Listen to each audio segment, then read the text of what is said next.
JBN, we keep you informed. Greenwich Town sisters arrested on gun charges awaiting court date.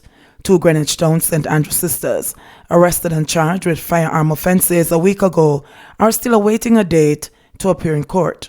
The St. Andrew Southern community was on Wednesday declared a zone of special operations amid increased gun crimes there. The police say Ushanell Taylor, 26, and Octavia Taylor, 28, were arrested on June 26 after Smith & Wesson 9mm pistol, along with 3 rounds of ammunition, were found in their house on East Avenue in Greenwich Town, Kingston 13. They were charged with illegal possession of a firearm and ammunition. Additionally, Octavia was charged with assault at common law.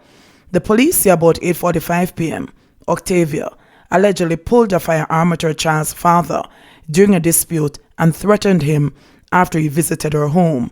The police were alerted and a search carried out at the house where both women reside. During the search, the firearm was reportedly found. Belnavis in a bind. 10 JLP councillors asked mayor to resign. Michael Belnavis, the mayor and the chairman of the St. Anne's Bay Municipal Corporation, is faced with a decision to relinquish his position or could possibly be unceremoniously toppled from his high seat.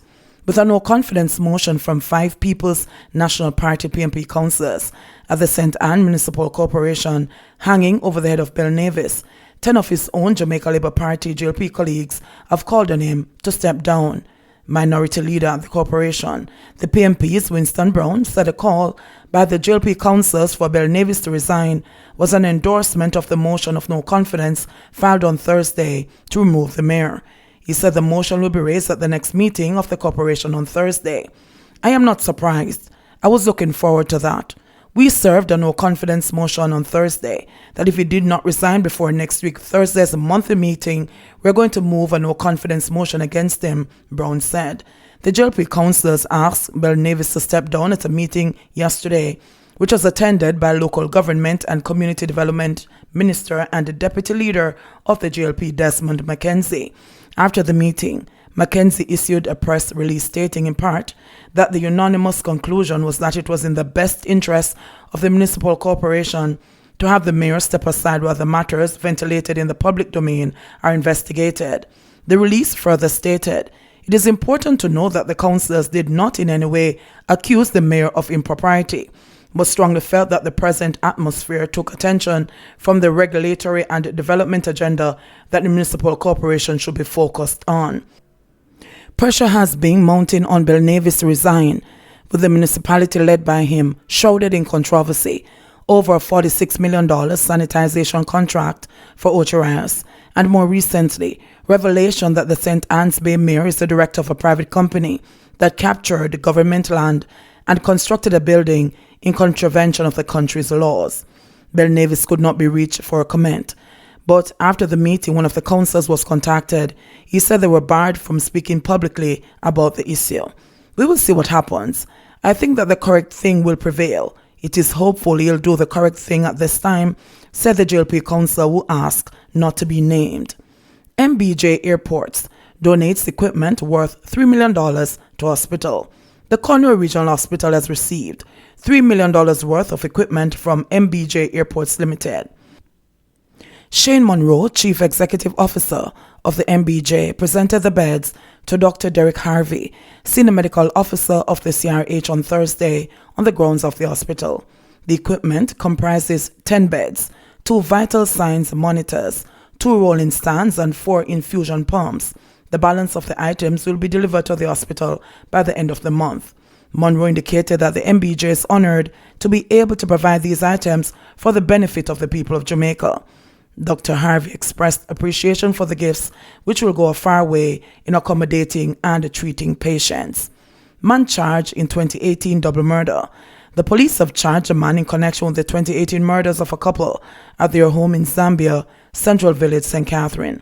According to the police, about 7 p.m. on October 8, 2018, 24-year-old customer service representative Nicolette Alexander Hardy and 29-year-old security officer Fabian Hardy were at home when armed men allegedly kicked open their front door. The gunmen reportedly opened fire, hitting the couple multiple times. The police were called and they were taken to hospital, where Nicolette was pronounced dead on arrival and Fabian succumbed to his injuries days later. An investigation was launched and the suspect was picked up during an operation in Bull Bay, St. Andrew on Tuesday, June 23. The accused was interviewed in the presence of his attorney and is subsequently charged. His identity is being withheld at this time as investigations continue into other crimes. Report those who breach quarantine orders. Chief Medical Officer, CMO Dr. Jacqueline Bisasor-McKenzie, is encouraging citizens to report persons who have returned to the island and are not compliant with the quarantine orders. The CMO, who was speaking at the Ministry of Health and Wellness weekly virtual COVID conversations press briefing on Thursday, said that everyone is duty-bound to report when a returnee breaches quarantine or becomes ill. People in the community must monitor persons that they know have returned from travels. Persons in the business place must monitor if they know that someone has come in and is there in their office. They have a duty to say to the person, "You need to stay home." Persons have a duty to stay home and you also have a duty to report it, she said. All Jamaicans who have returned to the island will undergo health screening on arrival and if determined to be high risk, will be required to do a COVID-19 test at a local health center. Dr. Bisasor-McKenzie noted that all returning Jamaicans, whether they are high or low risk, are given a 14-day quarantine order and are required to contact the health authority immediately if they develop a fever or any respiratory symptoms during the 14-day period. Individuals who return a positive test will be required to isolate, while those who test negative will remain in quarantine until the 14-day period has ended. A negative test can become positive a day or 2 days later, so you must monitor yourself, and everybody in the family must monitor the person who was returned, the CMO pointed out. Dr. Bisasor-McKenzie emphasized that it is an offense for any individual to leave their home within the 14-day period once they have been placed under a quarantine order. If we're going to keep Jamaica safe from COVID-19 and keep the number of cases below the numbers that our health system can manage, then every single soul has a responsibility to report as soon as somebody becomes sick and to ensure that all the persons who are returning from travel stay at home for the designated period, she said. In the meantime, Dr. Bisasor-McKenzie pointed out that Jamaica is now moving away from testing all incoming passengers and will only be testing those who are deemed to be high risk. It is not that there is no risk, because everyone that has come from a country where there is a transmission of COVID-19 presents a risk, she said, noting that what is most important is the monitoring during the 14 days that could be an incubation period for the disease. At any time during those 14 days, even if you have done a test or if you are waiting on a result, you can develop symptoms. We have seen in the past few days, weeks, where we have had persons who have had a test and have developed symptoms within a 24 to 48-hour period and have not reported it. And during that period of time, when they should have been in quarantine, would have infected other members of their household, Dr. Bisasor-McKenzie said. At any point in time, if you develop symptoms, you are asked to report it so that you can protect your family members, the CMO added. She noted that elderly family members and those with chronic diseases could have poor outcomes if they become infected with COVID-19. More idle state-owned lands to be cultivated. The government is to make more idle state-owned lands available for cultivation by small farmers. This was disclosed by a minister without portfolio in the Ministry of Industry, Commerce, Agriculture and Fisheries, J.C. Hutchinson, who noted that the administration is in dialogue with various organizations in order to facilitate this undertaking. Hutchinson was making his contribution to the 2020-2021 sectoral debate in the House of Representatives on Wednesday, informed that the higher acreages are mainly located in Manchester, Portland, and St. Mary. The lands include 5,000 acres in Alvey and Canoe Valley, as well as 30 acres in Alligator Pond in Manchester, 1,200 acres in Nonsuch and Unity Farm in St. Mary, 166 acres in Henfield in Westmoreland, 119 acres in Parbuck Wharf in Hanover, 300 acres in Dundee, Trelawney, and the Merton property in Portland. In the meantime, Hutchinson noted that under the government's land utilization policy, several parcels of land are being divested for agricultural production.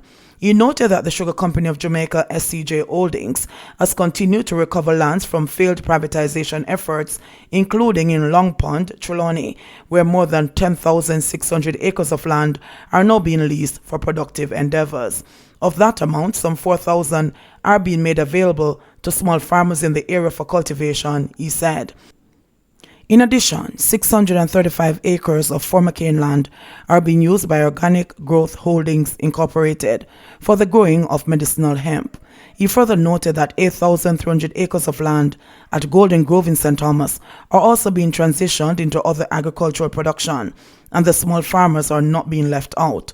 Turning to the Holland Agroeconomic Zone being developed on former sugarcane lands in St. Elizabeth, now leased by Holland Producers Limited, Hutchinson noted that this initiative is the embryo in facilitating the roadmap to a sustainable agricultural production and food security development program in Jamaica.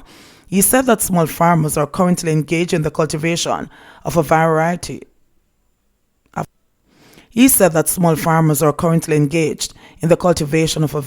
of crops, including papaya, melon, squash, zucchini, and cantaloupe, on 1,212 acres of the 2,400-acre property. Hutchinson further informed that 91 tons of crops were produced on the property between March and June, with at least one farmer earning up to $1.2 million per fortnight. JBN, we keep you informed. Please remember to subscribe, like, share, leave us a comment, and click the notification bell to receive our daily news items.